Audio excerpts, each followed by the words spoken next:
Hey everyone, welcome back to my YouTube channel Wangxian fan fiction explanation. तो कैसे हैं आप सब? आई होप कि आप सब बहुत अच्छे होंगे। तो आज मैं आपके साथ शेयर करने वाली हूँ ईजन एफएफ एम्बर एंड द फ्रोस्ट का नेक्स्ट पार्ट। आई होप की स्टोरी पसंद आ रही होगी। पसंद आ रही है तो प्लीज़ वीडियो को लाइक कर दें और चैनल को भी जरूर सब्सक्राइब कर लें, क्योंकि आजकल ना आप लोग चैनल को सब्सक्राइब और वीडियो को लाइक बहुत कम कर रहे हो एंड कमेंट भी बहुत कम कर रहे हो। यार कमेंट क्या करो ना। आई नो मैं कभी कभी रिप्लाई नहीं दे पाती हूँ, उसका मतलब ये नहीं है कि मैं देखती नहीं हूँ। मैं आपके हर एक कमेंट को देखती हूँ, बट रिप्लाई करना बहुत मुश्किल हो जाता है, क्योंकि दोनों चैनल्स को मुझे अकेले हैंडल करना पड़ता है। तो इतने सारे कमेंट हो जाते हैं ना, मैं रिप्लाई नहीं कर पाती हूँ। But thank you so much, आप लोग कमेंट करते हो। आई नो कि कुछ लोग नहीं करते हैं, सिर्फ वीडियो देख के चले जाते हैं, बट क्या कर सकते हैं। अब मैं उनका हाथ पकड़ के लाइक और कमेंट तो नहीं करवा सकती हूँ, बट कोई बात नहीं। जितने भी लोग करते हैं उन्हें दिल से शुक्रिया, क्योंकि आप लोगों की वजह से ही हम लोग शेयर कर पाते हैं।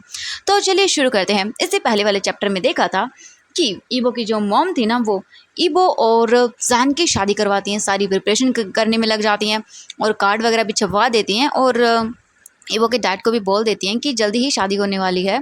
एंड अभी हम इवनिंग का टाइम देखते हैं। जो ईबो का घर था वहाँ पे जैन की फैमिली आई हुई थी डिनर करने के लिए, क्योंकि जो कार्मन ली थी ईबो की मॉम, उन्होंने स्पेशली इनवाइट किया था उन सभी को यहाँ पे डिनर करने के लिए।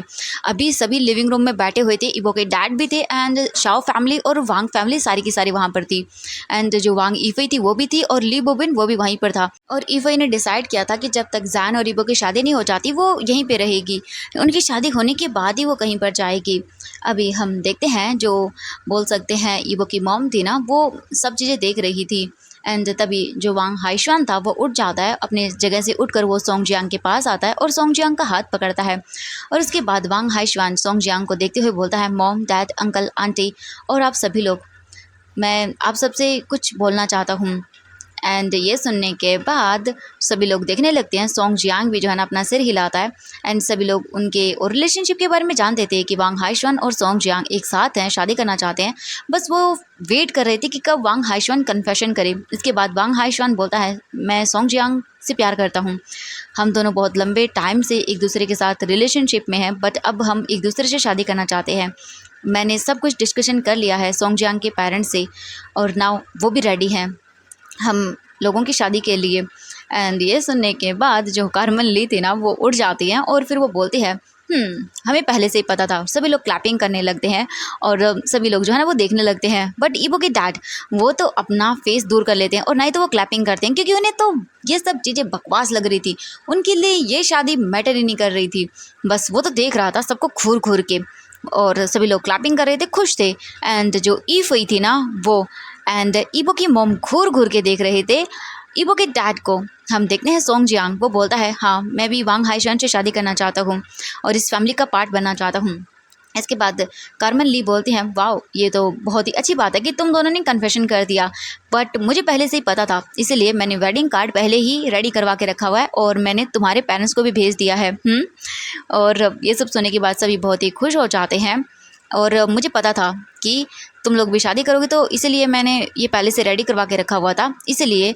और मैं चाहती थी कि मैंने पहले ही बोल दिया था आप लोगों को, ईबो और वांग हाइशवान मेरे दोनों बच्चों की शादी एक ही दिन होगी उनके पार्टनर्स के साथ, और इसीलिए मैंने इनविटेशन कार्ड सोंगजियांग के पेरेंट्स को भी भेज दिया है। सोंगजियांग बिल्कुल जैन दोनों के दोनों जो है ना वो एलिजिबल हैं मेरे सन इन लॉ बनने के लिए। मेरे बेटों की शादी उन्हीं से होगी। ये सुन के वांग यीजुन बोलता है, वाह ये तो बहुत ही अच्छा डिसीजन लिया आपने, सच में ये बहुत अच्छा था। हम सभी को पता था, बट आपने तो हमें बहुत बड़ा सरप्राइज़ दे दिया। सोंगजियांग और वांग हाइशवान की ऐसे सिस्टर इन लॉ, उनका वेडिंग कार्ड दिखा के तो बहुत अच्छा किया आपने, सच में पहले से प्रिपेयर करके रख लिया। जो वांग सीसी थी ना वो बोलती है, कार्मन सच में, हाँ हमारे दोनों बेटे की शादी होने जा रही है, तो इसका मतलब है हमें बहुत सारी प्रिपरेशन करनी होगी एंड बहुत ज़्यादा काम हो जाएगा। तभी जो वांग ईफई थे ना वो बोलते हैं, हाँ मैं भी हेल्प करूँगी, और मुझे ना डेकोरेशन के बारे में बहुत सारी चीज़ें पता है, और मेरा हस्बैंड भी मेरी हेल्प करेगा। और ये बोल कर ली वो बिन का वो हाथ पकड़ती हैं। एंड इसके बाद जो कार्मन ली थी ना वो बोलती हैं, हाँ सच में ये बहुत अच्छी बात है, चलो सब लोग हेल्प करेंगे। जैन और वो एक दूसरे को देखते हैं और वो स्माइल करते हैं, और बाव बाव तो खुश हो जाता है वेडिंग के लिए, और वो बोलता है, party party party, dance party, oh my God खाना। एंड जैन देखता है और बोलता, बाव बाव सच में तुम बहुत इंटेलिजेंट हो। ईबो जो है ना एक बहुत ही ज़्यादा अच्छी वाली स्माइल देते हुए बोलता है, ऑफ कोर्स बेटा किसका है। जैन जो है ना वो बोलता है, नहीं वो मेरी तरह इंटेलिजेंट है और मेरी तरह है बिल्कुल, ईवो बोलता नहीं, वो मेरी तरह है, बिल्कुल मेरे जैसा इंटेलिजेंट है। तभी जो जैन की मॉम थी ना वो देखने लगती है उन दोनों को, और इसके बाद जैन की मॉम बोलती हैं कि तुम दोनों आर्ग्यूमेंट करना बंद करोगे। इसके बाद जैन के जो डैड है ना वो काउच से उठ जाते हैं और बोलते हैं कि आज सच में बहुत स्पेशल डे है, मतलब कि आप लोगों ने जैन और सोंग जियांग को एक्सेप्ट कर लिया as a your son in law, ये बहुत अच्छी बात है। और एक वीक के अंदर जैन और ईबो की शादी होने वाली है एंड सोंग जियांग और वांग हाइशवान की। तो सच में मैं बहुत ही हैप्पी हूँ और बहुत ही खुशकिस्मत समझ रहा हूँ मैं कि जैन और सोंग जियांग आपकी फैमिली में आ रहे हैं। आपकी फैमिली सच में बहुत बड़ी है और हम बहुत खुश हैं। और मैं, चिंता मत करिए, पूरी वेडिंग का जो है ना बहुत अच्छे से ध्यान रखूँगा, सेरेमनी का कोई गड़बड़ ना हो, और मैं आप लोगों को बिल्कुल भी डिसअपॉइंटेड नहीं करने वाला हूँ। ये सुनने के बाद ईवो की मॉम बोलती हैं कि अरे चिंता मत करिए मिस्टर शाओ, आप वेडिंग को लेके कुछ भी चिंता मत करिए, ओके, बस आप इन दोनों का ख्याल रखिए। ये सुनने के बाद वो सभी लोग जो है ना स्माइल करते हैं, बट ईवो के डैड चुपचाप बैठा हुआ था और घूर रहा था। वहीं हम देखते हैं हुआंग जिंगयू को, वो भी चुपचाप था, अपनी जगह बैठा हुआ था एंड सब लोगों को देख रहा था। उसे ना अकेला फील हो रहा था यहाँ पर सभी लोगों के बीच में, ऐसा लग रहा था जैसे वो अकेला है। उसे कोई चाहिए था अपने पास जो उसकी फीलिंग्स को समझ सके। वो बात करना चाहता था किसी से, बट किससे करे उसे नहीं पता। वो अपने ही थॉट के अंदर कंफ्यूज हो रहा था कि उसे खुद को चाहिए क्या, उसे खुद को नहीं पता कि उसे क्या चाहिए। इसके बाद हुआंग जिंगयू सबको देखता है घर के अंदर, देन फिर वो जो है ना वहाँ से उठ जाता है और सीधा अपने रूम में आ जाता है। वो ऐसे आता है कि किसी को पता भी नहीं चले कि वो वहाँ से गया है। इसके बाद हम देखते हैं हुआंग जिंगयू अपने रूम में आता है और बालकनी में जाकर खड़ा हो जाता है। उसके हाथ में उसका फ़ोन था। हुआंग जिंगयू अपने फ़ोन को देख रहा था और फिर वो कॉन्टैक्ट लिस्ट ऑन करता है और उसके बाद उसकी फिंगर आकर ठहर जाती है वी जाओ के फ़ोन पर। वी जाओ यू जो है ना उसका सेक्रेटरी, उसके फ़ोन नंबर पर, और वो कॉन्टैक्ट नंबरों को ही देख रहा था एंड फिर वो हिम्मत करके कॉल कर ही देता है। दूसरी ओर हम देखते हैं वी जाओ यू को, जो कि फ़ोन पिक करता है और बोलता है गुड इवनिंग बॉस। दूसरी ओर से जो हुआंग जिंगयू था वो बोलता गुड इवनिंग। इसके बाद वी जाओ यू बोलता है कि बॉस आपने मुझे कॉल किया, क्या कोई काम था मेरे लायक? हाँ, कोई इंपॉर्टेंट मीटिंग है क्या आपकी कल? बट हुआंग जिंगयू कुछ नहीं बोलता। वी जाओ यू फिर से बोलता है बॉस क्या सब कुछ ठीक है? हुआंग जिंगयू बोलता इसके बाद वी जाओ यू बोलता है आप डिस्टर्ब हैं? ये सुनने के बाद भी हुआंग जिंगयू कुछ नहीं बोलता। इसके बाद फिर वी जाओ यू बोलता है बॉस आप चुप क्यों हैं? क्या कुछ है, मतलब कुछ हुआ है? अब आपने मुझे कॉल किया, क्या मैं रीज़न जान सकता हूँ?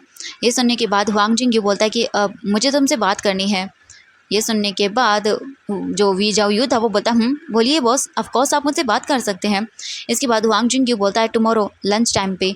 वो बोलता है वी जाओ यू ओके बॉस। इसके बाद हुआंग जिंगयू बोलता है गुड नाइट, टेक केयर। तो वी जाओ यू बोलता है good night boss and then फिर वो कॉल को कट कर लेता है। बस कॉल कट होने के बाद हुआंग जिंगयू आसमान को देखने लगता है, तारों को, स्टार को, मून को बस देख रहा था। हुआंग जिंगयू मम्मल करते हुए बोलता है वो मुझे पसंद करता है और ये चीज़ मुझे पता है, क्या मुझे इसे एक चांस देना चाहिए? तभी पीछे से ईफई आते हुए बोलते अंकल। हुआंग जिंगयू पीछे टर्न करता है और ईफई को देख के बोलता है ईफई तुम यहाँ पे क्या कर रही हो? ये सुनने के बाद ईफई बोलती है हुआंग जिंगयू को टीज करते हुए आप किसको पसंद करते हैं? वी जाओ यू को। एंड ये सुनने के बाद हुआंग जिंगयू बोलता है नो वे, और तुम यहाँ पे कर क्या रही हो? हाँ, वांग यीफई बोलती है मैंने बस आपको देखा चुपचाप सीक्रेटली रूम से, आई मीन लिविंग रूम से निकलते हुए, तो मैं बस यहाँ चली आई। आपके माइंड में क्या चल रहा है वैसे? और वो टीज़ करने लगते हैं। हुआंग जिंगयू बोलता है कुछ नहीं, बस मुझे मेरे माइंड को फ्रेश करना था। एंड ईफई जो है ना अपना सिर हिलाती है, बट वो जो है ना सुनती है किसी के फुट स्टेप की आवाज़। तब वो पीछे टर्न करके देखती है एंड वो बोलती है डैड। ईवो जो है ना बालकनी में आया हुआ था। हुआंग जिंगयू भी देखता है ईफई एंड ईवो को देख के सरप्राइज होते वहाँ पर। ईवो चल रहा था, धीरे चल रहा था। वो अभी जो है ना वो फास्टली नहीं चल सकता, वो दौड़ नहीं सकता है। ईवो बोलता है क्या मैं आप दोनों को ज्वाइन कर सकता हूँ? इसके बाद ईफई बोलती है डैड आप खड़ी क्यों हैं, आइए ना बैठिए यहाँ पर। इसके बाद ईफई ईवो का हाथ पकड़ती है और वो उसे जो है ना काउच पे पास लेके आती है। ईवो काउच पर बैठ जाता है और ईफई उसके पास बैठती है। इसके बाद ईफई स्माइल करती है और ईवो के हाथों को पकड़ती है। ईफई बोलती है डैड अंकल किसी को पसंद करते हैं। ईवो बोलता हूँ वाओ सच में, कौन है? एंड ये सुनने के बाद हुआंग जिंगयू बोलता है ईफई नहीं, ठीक है तुम ये गलत न्यूज़ फैलाना बंद करो। ये सुनने के बाद ईफई बोलती है नहीं ये सच है। ईवो बोलता है वी जाओ यू। वही है ना। एंड ईबो को देख के जो है ना वो ईफई शॉकिंगली बोलती है, आपको पता था डैड? एंड ईबो बोलता है, हाँ मुझे क्या, पूरी फैमिली को पता है। एंड हुआंग जिंगयू जो है ना वो अपना माइंड यहाँ पे फ्रेश करने के लिए आया हुआ था, बट यहाँ पे ईफई एंड वांग ईबो आ चुके थे उसका मूड ख़राब करने के लिए, और यहाँ पर आकर बैठ चुके थे। ईबो जो है ना वो ईफई को देखता है, ईफई अपना सर ईबो के शोल्डर पर रख लेती है और उसकी आंखों में आंसू आ जाते हैं, बट कैसे तैसे करके वो उन्हें हाइड करती है, ईबो को नहीं दिखाती। ईबो जो है ना उसके बालों को सहलाता है और उसके सर को जो है ना पैट करने लगता है और बोलता है, क्या हुआ मेरी प्रिंसेस? ये सुनने के बाद ईफई बोलती है, आप ना बहुत अच्छे डैड हो, एंड मैं सच में बहुत ग्लैड हूँ कि आप मेरे डैड हो। आई एम रियली हैप्पी, आप बेस्ट डैड हो। ये सुनने के बाद ईबो जो है ना वो बोलता है, सच में मुझे लगा कि मैं सबसे बुरा डैड हूँ। एंड वो देखने लगता है, फिर ईबो अपने मन में सोचता है, मैं इस दुनिया का सबसे बुरा डैड हूँ, एक बुरा बेटा हूँ, एक बुरा पार्टनर हूँ, क्योंकि मैं अपनी फैमिली का स्टैंड नहीं ले सकता, जिससे प्यार करता हूँ उसके साथ खड़ा नहीं रहा। एंड ये सुनने के बाद जो ईफई थे ना वो बोलते, नहीं आप बेस्ट डैड हो, आपकी वजह से ही मुझे बहुत सारी चीज़ें समझ में आई। आपको पता है आप हमेशा से सही थे, और मुझे अब समझ आ रहा है, आपने सही कहा था कि मैं शादी के बाद ली बोबिन से प्यार करने लगूंगी, और आप बिल्कुल सही थे। आपने मेरी बहुत केयर की है, आप हमेशा मेरा ध्यान रखते हो, हमेशा मेरी हैप्पीनेस के बारे में सोचते हो, और जो विश मैंने मांगी है आपने उसे फुलफ़िल किया है। बचपन में भी जब भी मैं आपसे किसी भी चीज़ की डिमांड करती थी ना, तो आप मुझे वो सब ला के देते थे। आप सच में मुझसे बहुत प्यार करते हैं, और मैं भी आपसे बहुत प्यार करती हूँ। I love you dad. ईबो जो है ना वो बोलता है, I love you too my princess. And सच में मैं बहुत खुश हूँ।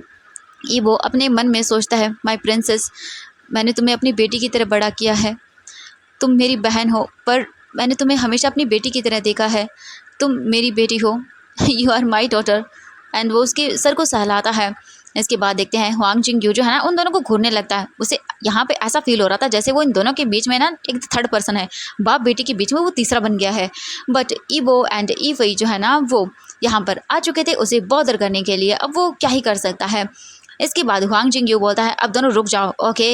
एंड ये तुम दोनों क्या कर रहे हो? हाँ, इतने सेंटिमेंट क्यों हो रहे हो तुम दोनों के दोनों? एंड वो उन्हें अपनी नैरो आइज से देखने लगता है। इसके बाद ये वो बोलता है, तुम्हें पता चलेगा जब तुम्हारे बच्चे हो जाएंगे, तभी तुम समझोगे कि एक डैड होना क्या होता है। वांग जिंगयू जो है ना अपनी आइज़ को रोल करते हुए बोलता है, ओह कम ऑन। एंड इसके बाद वो मूव बनाता है। हम देखते हैं यहाँ से ये सीन कट होता है और अभी नेक्स्ट डे का सीन देखते हैं।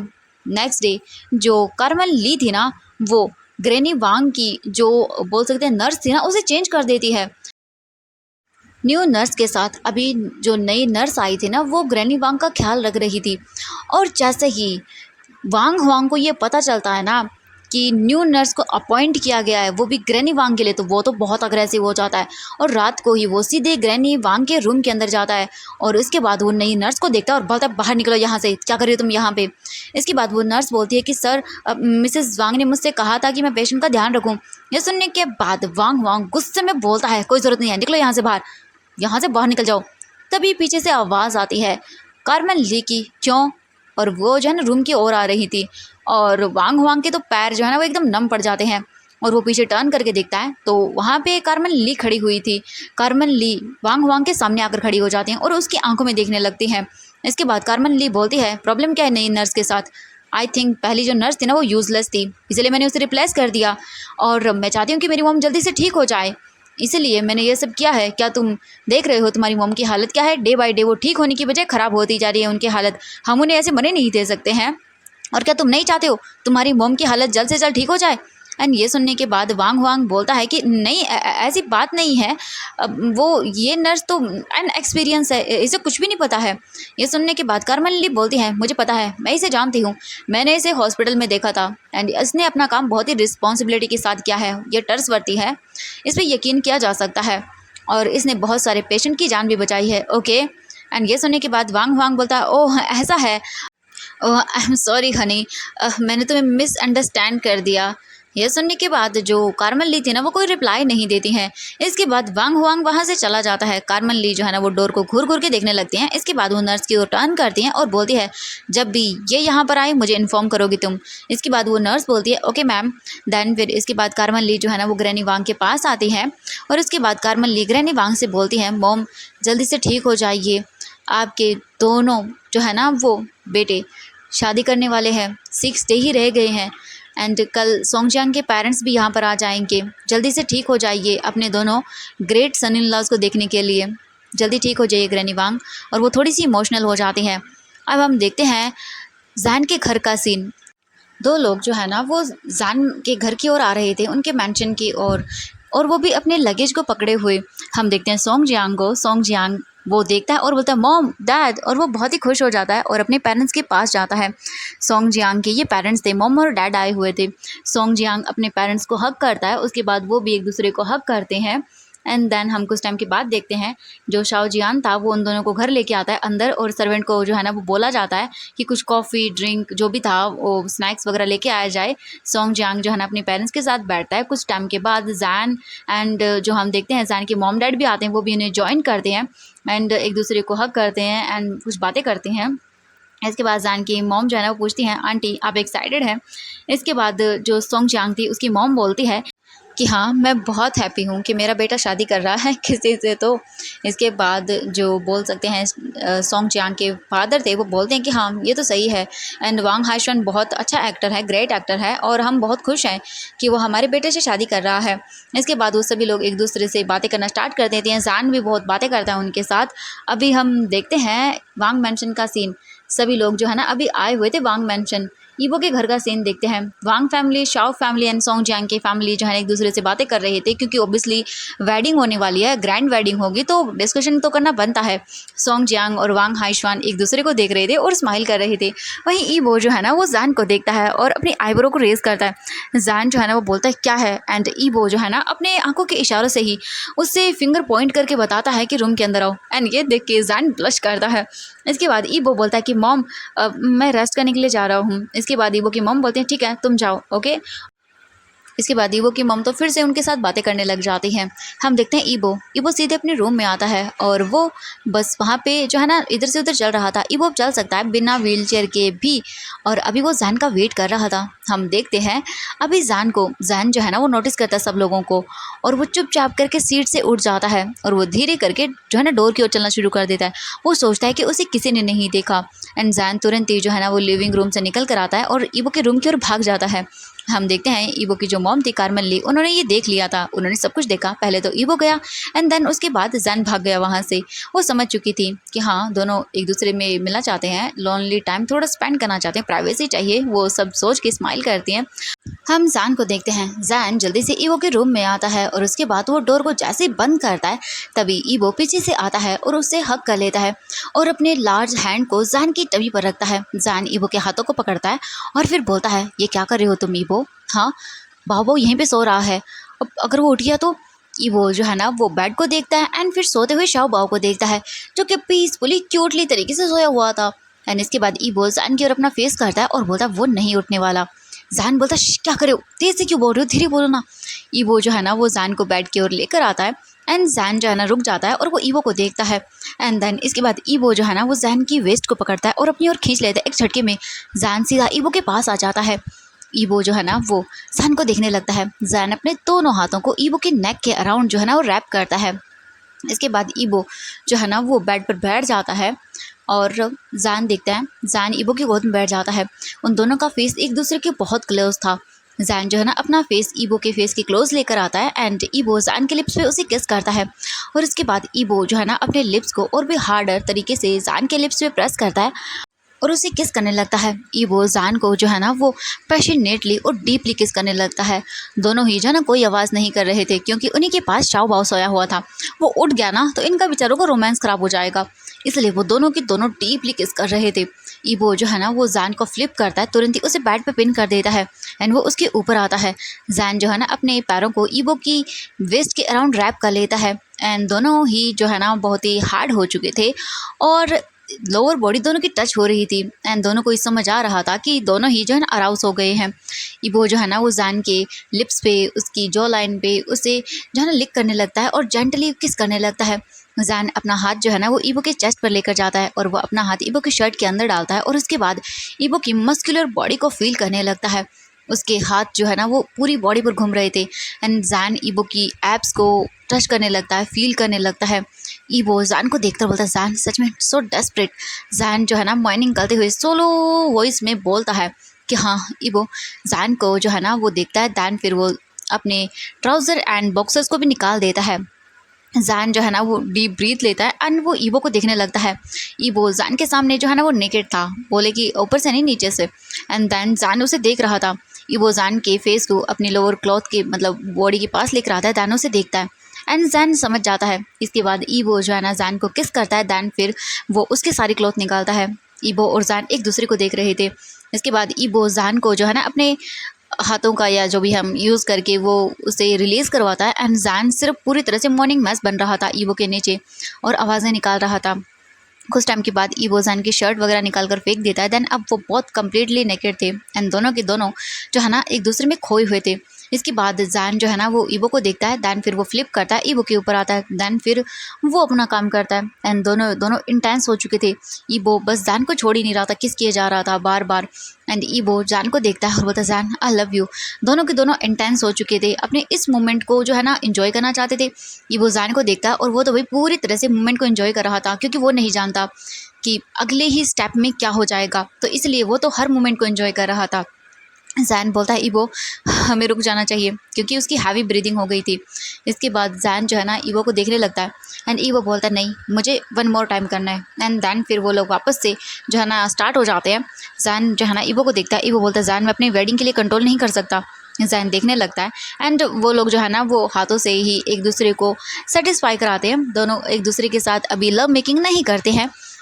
ईवो और जैन एक दूसरे के साथ काफ़ी टाइम स्पेंड करते हैं, अच्छा सा एक दूसरे को किस करना, एक दूसरे की बॉडी को टच करना, बस यही करते जा रहे थे। और इन द एंड जब ईवो अच्छा फील करता है तब जाके वो दोनों एक दूसरे से दूर होते हैं। एंड वहाँ नीचे देखते हैं, नीचे सभी लोग जो है ना वो डिसाइड कर लेते हैं कि अब उन्हें वेडिंग शॉपिंग करनी है। एंड वेडिंग जो है ना वो ट्रेडिशनल वे में होने वाली है पूरी तरह से, क्योंकि वांग फैमिली रॉयल फैमिली है और जैन की फैमिली भी अग्री कर जाती है कि चलो हम वेडिंग जो है ना वो पूरे ट्रेडिशनल वे में करेंगे। ईवो और जैन ट्रेडिशनल कपड़े पहनेंगे और सभी लोग इस बात पे अग्री कर जाते हैं। हम देखते हैं कुछ टाइम के बाद जैन जो है ना वो रूम से बाहर आता है, अपना फेस एंड अपनी बॉडी पर जो निशान थे उन्हें अच्छे से छिपा के ईवो के मेकअप से। एंड इसके बाद वो फैमिली को ज्वाइन करता है और वो भी वेडिंग की शॉपिंग को लेके वो भी डिस्कस करने लगता है। सभी लोग जो है ना वो लिस्ट तैयार कर लेते हैं कि कब क्या क्या करना है। इसके बाद ईवो भी बाहर आता है एंड वो भी शाओ बाओ के साथ, क्योंकि वो उठ गया था। एंड शाओ बाओ तो बहुत एक्साइटेड था सोंग जियांग को देख के, जैन को देख के। एंड इसके बाद उसने ओब्वियसली अपने दादा दादी को भी देखा था, तो वो भी खुश हो जाता है। इसके बाद वो जो है ना एक दूसरे के साथ वहाँ पे टाइम स्पेंड करने लगते हैं। अब हम देखते हैं नेक्स्ट डे मॉल का सीन। अभी शॉपिंग मॉल के अंदर जो है ना पूरी की पूरी शाओ फैमिली, सोंग जियांग के पेरेंट्स सभी लोग आए हुए थे। ईबो और जैन दोनों ही अपने वेडिंग के जो रेड कलर के हानफू थे उन्हें चुनने लगते हैं, यानी कि अपने लिए वेडिंग हानफू देखते हैं, फिर उनकी फिटिंग वगैरह के लिए जाया जाता है। एंड ईबो और जैन जो है ना अपने कपड़े डिसाइड कर लेते हैं कि वो हानफू कौन सा पहनने वाले हैं, एक दूसरे के मतलब अकॉर्डिंग ही। इसके बाद हम देखते हैं मिंग जेई, वो भी आई हुई थी शॉपिंग करने के लिए। एंड वो चांस ढूंढ रही थी कि कब वो ईबो के पास जाए और उससे बातें करे, बट ईबो जो है ना वो जैन का हाथ पकड़े हुए था एंड उसे एक भी चांस नहीं मिलता कि वो जाके ईबो से बात करे। उसे तो चांस ही नहीं मिल रहा था। ईबो सारा टाइम जैन के साथ ही घूम रहा था एंड जैन भी। और वहीं दूसरी तरफ जो कार्मन ली थी वो भी उसे बिजी रख रही थी, कोई ना कोई काम करवाते हुए या बातें करते हुए। एंड मिंग जेई का प्लान तो फ्लॉप हो जाता है और अब उसे समझ आ रहा था कि क्या हो रहा है। उसे तो एक भी चांस नहीं मिल रहा था ईबो के पास जाने का, और वो ज़्यादा फोर्स भी नहीं कर सकती थी किसी को और स्टबन भी नहीं बन सकती थी। इसके बाद सोंग जियांग एंड वांग हाइशवान को देखते हैं, वो भी अपने लिए जो वेडिंग ड्रेस थे ना वो डिसाइड करते हैं। उनकी भी रेड कलर की हानफो वाली ड्रेस डिसाइड की जाती है और उसके बाद फिटिंग के लिए दी जाती है। फिटिंग वगैरह होने के बाद उन्हें पैक करवाया जाता है। एंड कुछ ही टाइम के बाद जो है ना वो शाओजैन एंड जैन की शॉपिंग कंप्लीट होती है। उसके बाद अदर जो फैमिली मेम्बर्स थे ना वो शॉपिंग अपनी कंप्लीट करते हैं और वो लोग अपने यहाँ भी कर रहे थे। अब ओनली शाओ बाओ रह जाता है।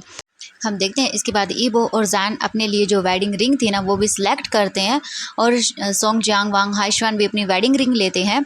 उन लोगों की जो है ना शॉपिंग ऑलमोस्ट कंप्लीट हो चुकी थी, शाओ बाओ ही बेचारा रह गया था।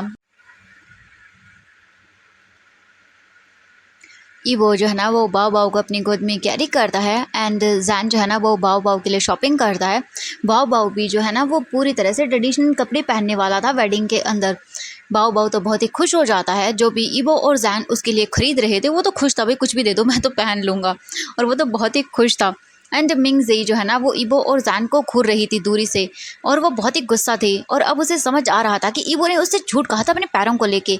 एंड नाउ अब जो है ना वो जैन से शादी कर रहा था। मिंग जेई सब समझ गई थी कि उसे ईवो पसंद नहीं करता है बिल्कुल भी। एंड जैन जो है ना वो कुछ टाइम के लिए ईवो से दूर होता है, क्योंकि उसे कॉल आया था जोचेंग का, और वो 15 मिनट के लिए दूर होता है बात करने के लिए जोचेंग से। और इतने टाइम में मिंग जेई तुरंत ही जो है ना वो ईवो के पास आती है, और वो उससे बातें करने लगती है और बाओ बाओ का भी ख्याल रखने लगती है। 15 मिनट के बाद जैन वापस आ जाता है और वो देखता है ईवो ने कैरी किया हो तो बाओ बाओ को। इसके बाद जैन बोलता है ईवो अब चलो हमने शॉपिंग तो कर ली है, अब खाना खा लेते हैं, मुझे भूख लगी है, चलो कैफेटेरिया चलते हैं। एंड बाओ बाओ बोलता है मम्मा मम्मा चलते हैं, बर्गर तो चॉकलेट और दूध। एंड ये सुनने के बाद जैन जो है ना वो बोलता है baby no junk food okay. And वो बहुत ही क्यूटली बोल रहा था। एंड शाओ बाओ जो है ना वो बोलता मम्मा दादा बोलो ना मुझे मुझे खाना है। बाओ बाओ को ना बर्गर बहुत पसंद है, प्लीज़ ना मम्मा को बोलिए ना। ईबो जो है ना वो बोलता बाओ बाओ नहीं तुम्हारी मम्मा ने बिल्कुल सही कहा, तुम्हें हेल्दी और टेस्टी फूड खाना है, चलो हम हेल्दी और टेस्टी फूड खाएंगे, तुम्हें वो भी पसंद आएगा। अब बेचारा बच्चा क्या करता, ठीक है जो खिला दो भाई खा लूँगा और क्या। और मिंग जेई जो है ना वो उन्हें देख रही थी एकदम डम फुली, एंड अपनी जगह पर ही खड़ी रहती है। और इसके बाद जो है ना उसे कुछ भी समझ नहीं आता, जो भी बाओ बाओ ने कहा सब कुछ जो है ना उसके सर से ऊपर से निकल गया। अभी जो है ना इवनिंग का टाइम हो जाता है, सारी शॉपिंग कंप्लीट होती है, और उन लोगों के साथ गार्ड्स भी थे और सर्वेंट्स भी थे, यानी कि जो शॉपिंग कर रहे हैं वो बैग उठाने के लिए सर्वेंट्स थे और गार्ड्स थे, ताकि फैमिली को प्रोटेक्ट किया जा सके। भाई छोटी मोटी फैमिली थोड़ी ना थी, वांग फैमिली शाओ फैमिली थी, जो कि अभी बहुत ही ज़्यादा ट्रेंडिंग में है। हम देखते हैं अभी पूरा का पूरा सब कुछ कंप्लीट होता है, ऐसे ही दिन बीत जाते हैं, और नाउ फाइनली अब आ चुका था वेडिंग डे। ईवो के घर का सीन देखते हैं। ईवो अपने रूम में था और वो अपनी वेडिंग हार्मफो को देख रहा था। ईवो के फेस पे स्माइल थी एंड वो वेडिंग हार्मफो को टच करता है। एंड तभी जो है ना वो ईवो के रूम के अंदर कोई एंटर करता है, ईवो पीछे देखता है और उसके फेस की स्माइल गायब हो जाती है। एंड जो ईवो के डैड थे ना वो उसे घूरने लगते हैं, क्योंकि वहाँ पे वांग हुआन खड़ा हुआ था और बस देख रहा था। वांग हुआंग स्मिक करता है और वो डोर को देखता है, एंड वो फिर उसके बाद ईवो के पास आता है। ईवो की ग्रिप टाइट हो जाते हैं और आंख जो है ना वो एकदम धीरे धीरे करके चेंज होने लगती हैं, जो अभी स्माइल थी उसके फेस पर वो गायब होने लगती है। ईवो बस टाइट करके मुट्ठी को बंद कर लेता है और अपने दांतों को भी एकदम कस के जो है ना जकड़ लेता है। वांग हुआंग जो है ना वो जानता था कि ईवो जो है ना उसकी प्रेजेंस के कारण, उसके यहाँ होने की वजह से इरिटेट हो रहा है। इसके बाद जो वांग हुआंग था ना वो अपने पॉकेट से कुछ निकालता है एंड वो ईवो के हाथ में रखता है। ये एक पेन ड्राइव थी एंड ईवो जो है ना कंफ्यूज होकर देखने लगता है। इसके बाद ईवो के डैड वांग हुआंग बोलते हैं तुम इंटेलिजेंट तो हो ना ये जानने के लिए कि ये क्या है, हाँ क्या मुझे तुम्हें बताने की ज़रूरत है। एंड ईवो जो है ना वो देखने लगता है और ईवो के हाथ कांपने लगते हैं और वो अपनी आंखें बंद कर लेता है और एक डीप ब्रीथ लेने लगता है, क्योंकि उसे उसे समझ नहीं आ रहा था एंड कहीं ना कहीं वो समझ चुका था। ईवो बोलता है आज मेरी वेडिंग है, प्लीज़ कोई प्रॉब्लम क्रिएट मत करिए। एंड ईवो के डैड बोलते हैं अगर तुमने ये शादी कैंसिल नहीं की ना तो इसके बाद मैं ये कार्मेल ली को भी दिखाऊंगा, और जितने भी लोग अभी वेडिंग हॉल के अंदर प्रेजेंट है ना बड़ी सी स्क्रीन के ऊपर ये पूरी की पूरी मैं चीज़ चलाऊंगा, तुम्हें पता है ना। और एक पर्सन ये काम मेरे लिए बहुत अच्छे से कर देगा, और वेडिंग जो है ना वो ये कैंसिल करो, उसके बाद शादी करो मिंग जेई से। एंड ईवो के डैड गुस्से में बोलते हैं, ईवो जो है ना अपनी आइज़ ओपन करता है और अपने डैड को देखता है, नाउ इनफ अब बहुत हो गया था। ईवो को बहुत गुस्सा आ रहा था एंड ईवो सडनली जो है ना अपने डैड की नेक पकड़ता है और उसे प्रेस करने लगता है, और ईवो के डैड की तो आंखें बड़ी बड़ी हो जाती हैं। ईवो की ग्रिप टाइट हो जाती है, वो भी उसके डैड के नेक पर, और वांग हुआंग स्ट्रगल करने लगता है अपने आप को फ्री कराने के लिए। और वांग हुआंग बोलता है तो मुझे नहीं मार सकते हो, वेडिंग को कैंसिल करो जैन के साथ, वरना वरना ये वीडियो जो है ना वो सबके सामने प्ले होगी। एंड ईवो जो है ना ये सुनता है, तुरंत ही जो है ना उसकी नेक को छोड़ देता है। ईवो के डैड तुरंत ही ईवो को स्लैप करते हैं और ईवो की आंखें रेड हो जाती हैं और उसके अंदर आंसू आने लगते हैं। ईवो के डैड जो है ना वो ईवो की कॉलर पकड़ते हैं और बोलते तुम्हारी हिम्मत कैसे हुई, हाँ मुझे मारना चाहते हो, हाँ अगर तुमने मुझे मार दिया ना तो पक्का ये वीडियो सबके सामने प्ले होगी और तुम्हें क्या लगता है तुम बच जाओगे? नहीं, तुम कभी नहीं बचोगे, तुम्हें बचाने वाला सिर्फ मैं हूँ, ओनली मैं तुम्हें सेव कर सकता हूँ। इसके बाद वो बोलता है चुपचाप जाके मिंग जेई से शादी करो, जैन से अपनी शादी कैंसिल करो और सबको बताओ कि तुम हमेशा से ही मिंग जेई से प्यार करते थे। ओके, जैन ने तुम्हें फोर्स किया था शादी के लिए। एंड ईबो को जो है ना ये सुनने के बाद शॉक लगता है और उसकी चेस्ट में उसे पेन होता है और वो शॉक के मारे काउच पर बैठ जाता है। उसकी बॉडी एकदम नम पड़ जाती है, वो कुछ बोल भी नहीं पा रहा था। इसके बाद हम दूसरी ओर देखते हैं कार्मेन ली को, जो कि बाहर आ चुकी थी। अभी सभी फैमिली मेम्बर्स जो है ना वो ऑलमोस्ट रेडी हो चुके थे, सभी के सभी। कार्मेन ली बाहर आ चुकी थी, मेकअप आर्टिस्ट जो है ना वो रूम से बाहर आता है उनके पीछे ही। एंड इसके बाद वो बोलते हैं ईबो हाय श्वान, जल्दी बाहर आओ अपने रूम से बेटा। एंड